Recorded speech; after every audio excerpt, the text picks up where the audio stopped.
Pelaku pembunuhan ibu dan anak di Subang berhasil terlacak CCTV ada di sekitar lokasi kejadian pada Rabu, tanggal 18 Agustus tahun 2021.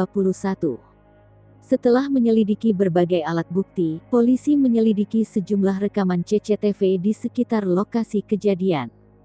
Hasil penyelidikan sementara, ada beberapa orang yang dicurigai terekam CCTV saat pembunuhan Tuti dan Amalia terjadi.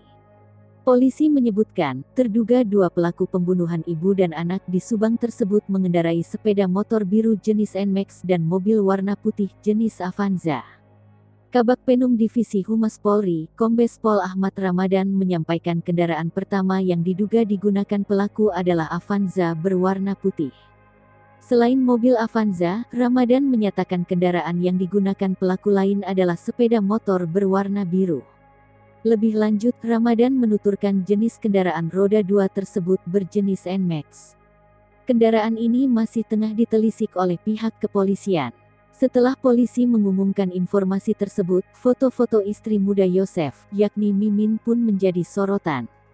Pasalnya, dalam beberapa postingan, istri muda Yosef ini beberapa kali foto sedang naik motor. Tak hanya itu, ternyata Mimin pun pernah posting foto sedang pamer menaiki motor jenis NMAX. Ternyata, motor NMAX yang dikendarai istri muda Yosef tersebut adalah berwarna silver.